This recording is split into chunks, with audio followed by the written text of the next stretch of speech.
We have gone through earlier that Pillayar is an easy-going deity and he is very easy to be worshipped.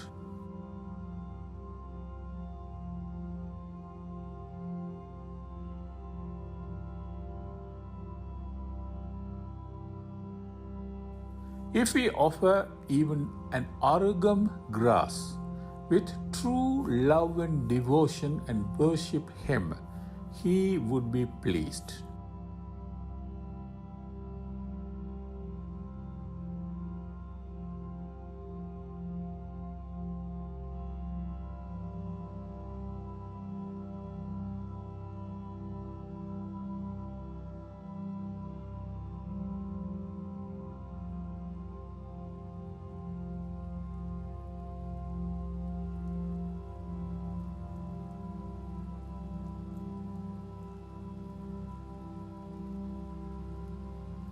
Apart from arugam grass, the leaves of the vanni tree and the mantara flowers are also suitable for Pillayar's puja.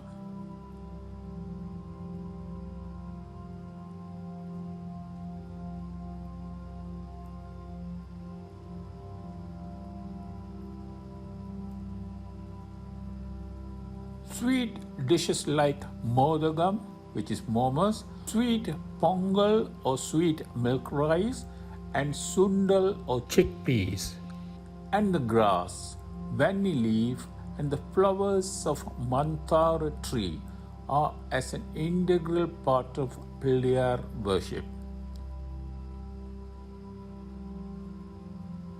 Especially the grass known as aruhampul is Pillayar favorite puja item. The grass can generally be found growing wild at edge of the field and grassy meadows. We should not forget that this grass, which is so commonly found, has rare medicinal purposes and powers.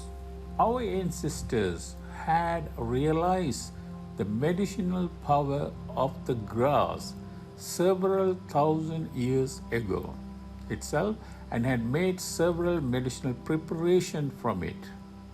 Even Western scientists have now realized medicinal properties of this grass, known as Kutch grass. The rare medicinal herbs like neem, the gooseberry, ashwagandha, sarpagandhi that our ancestors discovered have amazed the Western scientists. Doctors have proved that the juice extracted from the arugam pul or Kutch grass, if drunk on an empty stomach every morning, would keep one insulated from any kind of disease. The arugam pul, which has such powers, is a boon gifted to us by Pillayar. We can see the modagam in Pillayar's hand. The modagam or momas has a sweet filling inside. Modagam, laddu, fruits, appam, aval, pori and sundal are offered to Pillayar and then distributed among the children who came to worship him. Pillayar is pleased on seeing the children's happiness.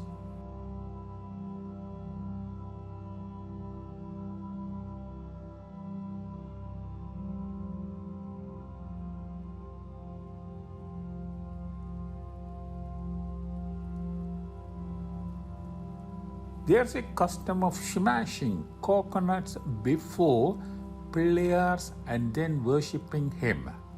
Shall we see what is the philosophy behind this practice? There's a sweet water and delicious white kernel inside the coconut. But before we can get it, we have to remove the coconut fiber that is covering it and then break the hard, strong outer shell. Our hearts too have a lot of worldly desires like the coconut fiber. Next to the fiber is the hard outer shell, which is akin to arrogant pride. If we discard these, we can see the innocent heart, which has the devotion and love like the sweet coconut water and the white kernel. It is the pure heart that the Pilliyar desires from us. It is just to show that we are offering our pure heart to Pilliyar, that we break the coconut and offer its sweet water and kernel to him. Pilliyar's temples abound everywhere. In many places, there are big temples for Pilliyar alone, with him as presiding deity. For example, Uchi Pilliyar temple in Tiruchi and Pilliyarpatti temple, both are in Tamil Nadu, and the 8 Suyambhu Vinayaka temple in Maharashtra are very popular. In Sri Lanka, the Manipai Marudadi Pilliyar temple and the Saharasa Sehara Pilliyar temple in Unavil, the Mamanga Pilliyar temple in Mattaklappu are very famous Pilliyar temples. Pilliyar is worshipped in many ways like this. It is quite easy to perform Pilliyar worship. He has the heart of a child. He forgets our fault immediately and blesses us. Do you not have a Pilliyar idol in your home? Never mind. Take some mud or cow dung, moisten them and make them into a shape of small pyramid, and that is Pilliyar for you. If you cannot get cow dung or mud, never mind. There is no cause for worry. Take some turmeric powder, mix it with water and make a Pilliyar out of it. Then decorate them with argum grass and flowers. Sing song in his praise and worship him with pleasure. No other god mentioned in the Hindu religion can be worshipped so simply and easily. You can see some homemade Vinayagas for pujas. Pilliyar's figure resembles the shape of Pranava Mantra, Om. The Pranava Mantra, Om, is the alpha and beta of all sound, letters and Vedas of the world. The birth of Lord Ganesh. Pilliyar appeared out of Pranava Mantra as Lord of Omhara rhythm to bless the lives of the universe. There was a magical Chitra hole in Sivaloka, and it was full of endless mantras. Of these, 2 Pranava mantras, Samastrit Pranava and Vyastip Pranava, sounded central to all the rest of the mantras.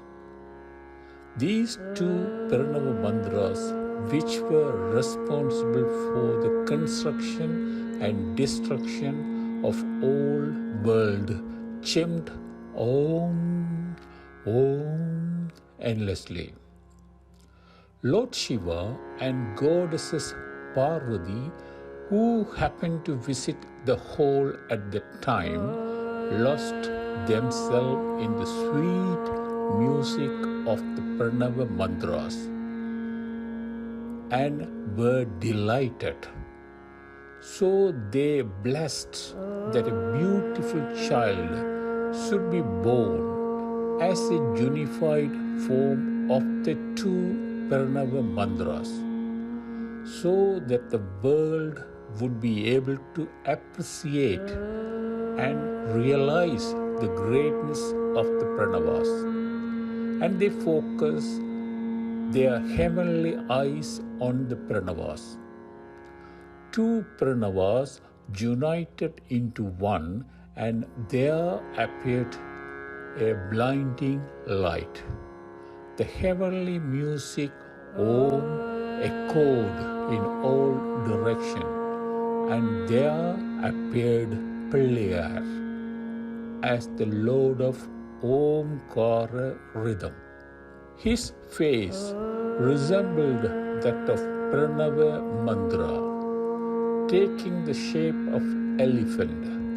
Pillayar worshipped his parents lovingly. Goddess Parvati raised her son lovingly and making him sit on her lap, blessed him. Lord Shiva, who saw the powers of his son later, was immensely pleased. He made him the head of Siva Ganas. Therefore, Pillayar came to be known as Lord Ganapati.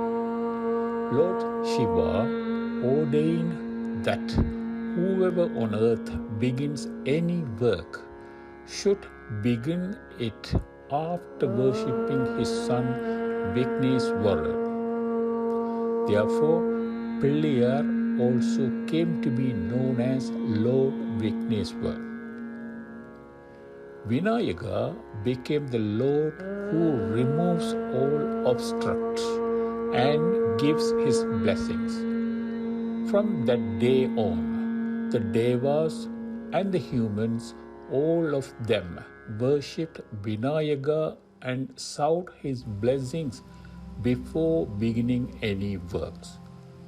This custom still persists. When we start writing any topic or a letter, we always begin by writing the holy Sanskrit symbolic letter of Vinayaka and to offer our first prayer to him before we start writing. This will please Lord Vigneshwar, and in return he offers us his blessing and sees to that our efforts are successful. Does this custom apply to the omnipresent gods too? Yes, it does. Read the next two stories and you will understand this. Praying Vinayaka before we start something new. Lord Shiva and Vinayaka. Long back, the three Tripura kings, Kamalakshan, Tarakshan, and Vidunmali, performed very rigorous penance and received in return numerous boons. They made 3 flying forts of iron, silver, and gold. They would often flew in those forts and trouble the sages, devas, and humans. The devas, sages, and almost everyone went appealing to Lord Shiva. Lord, there is no end to the wickedness the Tripura kings perpetrate upon us. Lord, you should redeem us from their troubles. They begged. Lord Shiva consented and asked them to construct a chariot for him. All the devas got together, pooled all their powers and resources, constructed a very big chariot. Lord Shiva, who wanted everyone to know the greatness of Lord Vinayaka, got into the chariot without offering his prayers to Lord Vinayaka. At the same instant, the axle of the chariot broke. The chariot tumbled down and devas sprinkled in their clothes. Shiva got down from the chariot and called his eldest son affectionately. Lord Vinayaka came running as soon as he heard his father's call and gave his blessing, and the axle were repaired. The chariot righted itself. Lord Shiva started for the war. The Tripura kings came rushing in their flying fort to fight him. Lord Shiva did not use any weapons to destroy them. He just smiled, and from that smile flew three sparks. The Tripura king's fort were reduced to ashes. The Asuras, realizing the truth, surrendered to the Lord. Lord Shiva returned victorious and came to be known as the Lord who destroyed Tripura.